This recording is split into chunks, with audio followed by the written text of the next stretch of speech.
Welcome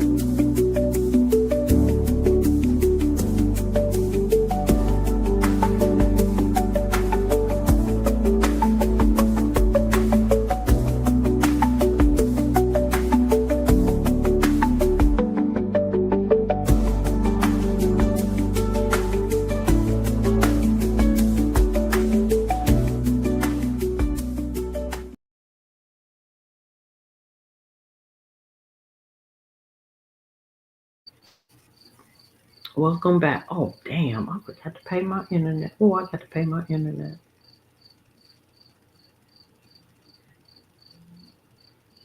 Oh, no, I don't think I have to pay. Anyway,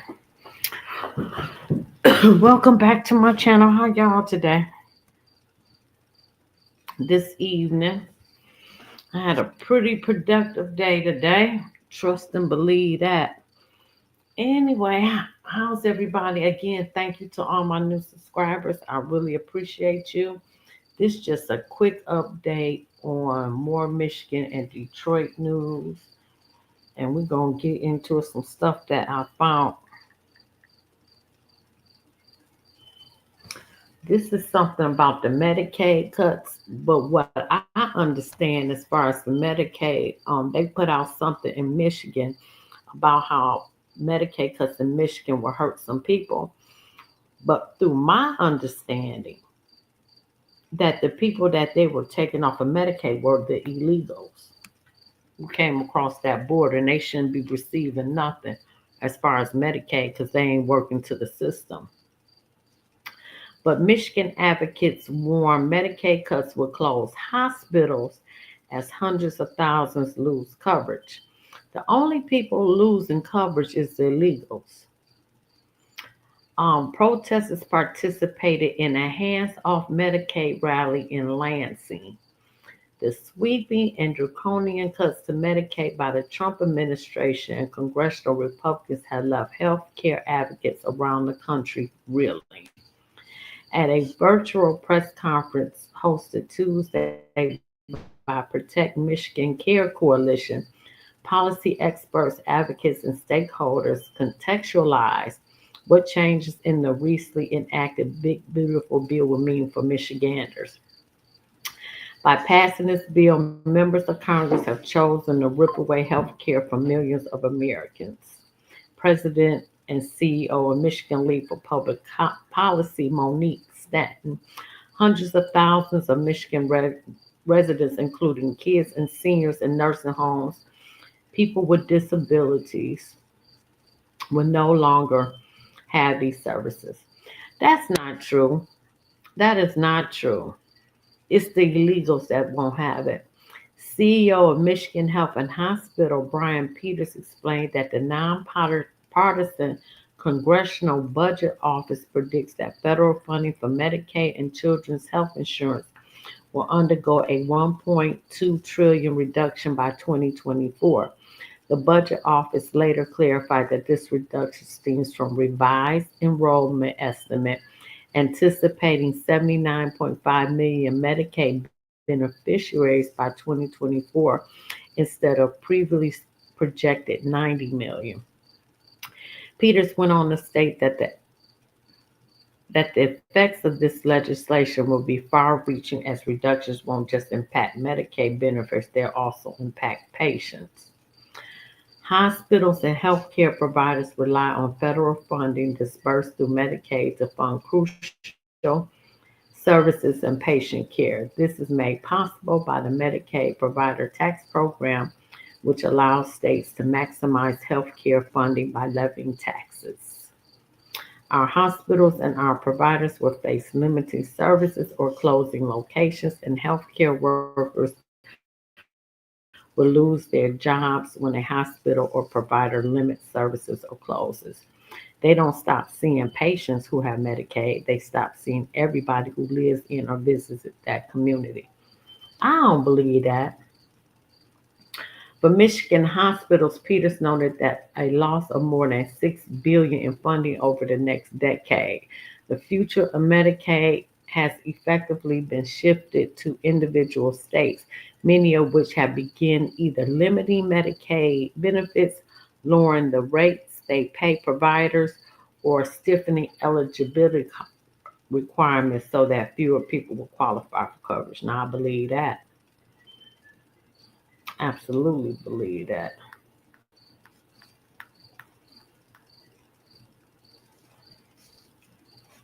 Let me find this next article because this is going to be a quick video. Thursday, yeah, it was the 31st.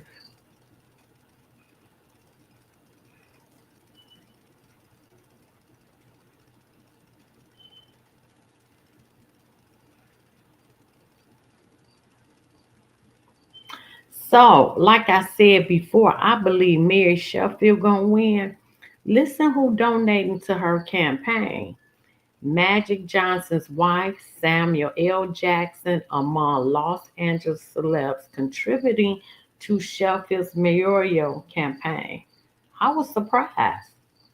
Detroit City Council President Mary Sheffield, the lead fundraiser in the city's mayoral race, received a $5,000 campaign donation from Samuel Jackson. Sheffield came out on top of the field of candidates in fundraising, posting more than 700,000 campaign finance records submitted last week. Triumph Church pastor Solomon Kinlock and nonprofit leader Chantel Jenkins raised over 400,000. The 5,000 from Samuel Jackson was the only donation from Hollywood actor Erica Alexander. Remember Living Single? She donated $250. Black women leaders like Congresswoman Ayanna Pressley and former Georgia State Representative Stacey Abrams. I would have sent her back that money. Wait till I tear her up. All the fraud she committed, have acknowledged the impact of Maxine Shaw's role in the 90s show and had on them and other Black women pursuing careers in male-dominated spaces. Erletha Cookie Johnson donated $8,000 to Sheffield. Johnson is the wife of Irvin Magic Johnson. Grave Matthews and his wife Linda gave $3,100. Pistons chairman Aaron Tillman and his wife Bernadette Leonard,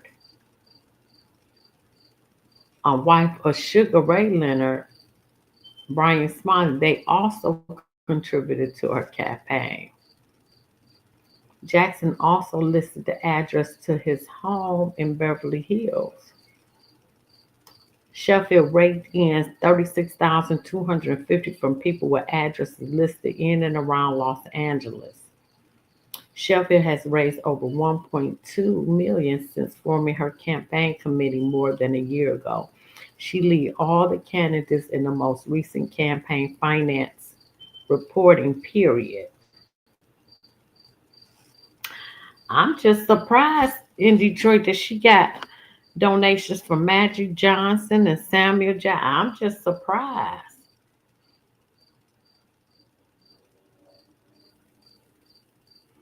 Oh, so the Detroit man delivering meth and fentanyl from Detroit to West Virginia. I just couldn't understand. Don't they know Virginia is a Commonwealth state?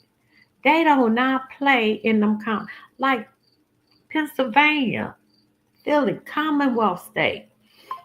They go by them old laws when the state was founded. But this is him. I don't know if y'all know him or not. What's his name?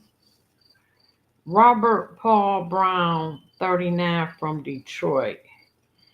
He was possession with intent. He was charged possession with intent to deliver methamphetamine, possession with intent to deliver fentanyl, 3 to 15 years. The methamphetamine, 1 to 15 years. Transportation of fentanyl into the state, 15 years. And transportation of methamphetamine, 5 years. This case was the result of a traffic stop in Tyler County. The sentences were ordered to be served consecutively Brown Jr. was given credit for time served and reprianded to Northern Regional Jail for execution of the sentence. The case went to trial June 3rd, 2025, to the court without a jury. The court found the defendant guilty on all offenses July 7th. He was also charged in an indictment with conspiracy and was acquitted of that offense. The case involved over 300 grams of methamphetamine and approximately 38.8 grams of fentanyl. And I told you them bridge cards for the month of August is going to contain $400 if you have a child for back to school allowance. I thought that was real nice. And that Detroit mother was found guilty of giving her child fentanyl. She gonna do all day. Okay, I think that's it. I think I got one more. We done with this. Cool. I'm gonna keep it about a half an hour. What is this one?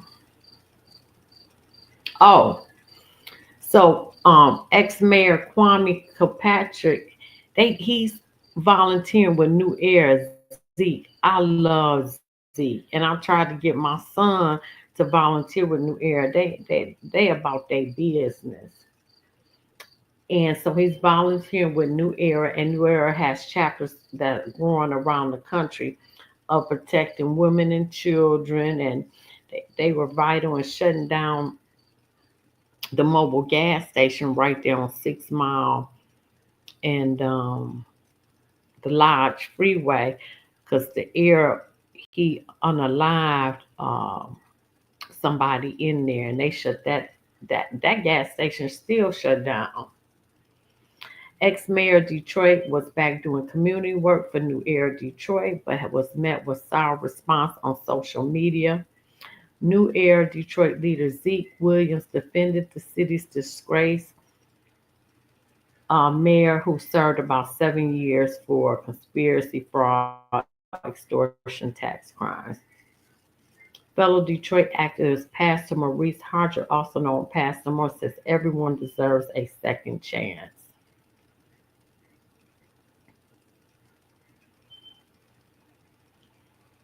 So when he received such a bad response for him out here volunteering, Zeke Williams began to defend the mayor.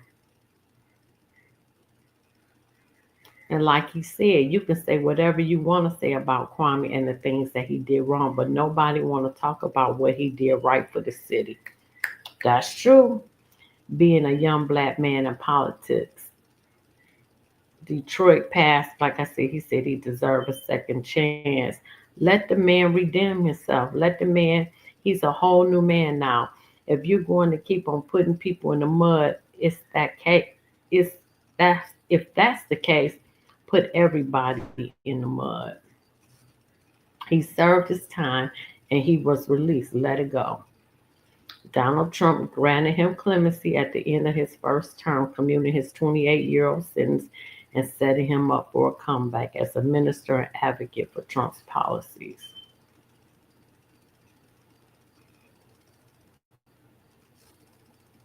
He pitched Trump Vance campaigns to black voters during the 2024 presidential campaign, which you should because he let you out.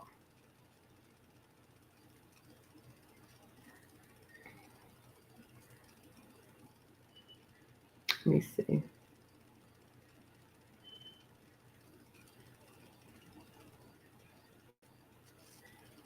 Okay, I think.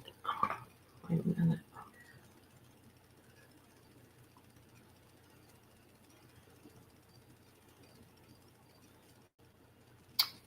Seven Detroit men were charged for drug distribution.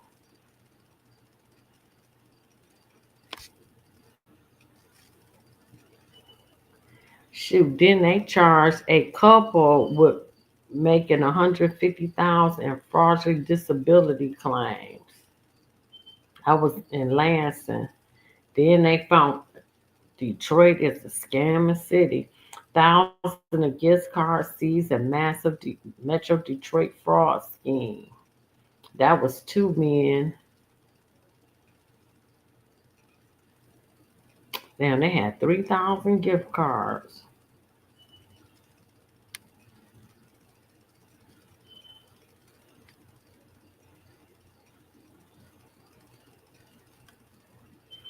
Dang, Martin received 1,900,000 in fraudulent loan packages, and he was sentenced June to 24 months in prison. Mm, Detroit, a scamming city. Like, share, subscribe, leave a comment. Love y'all. Okay, we done with that because I'm trying to make these go quick today.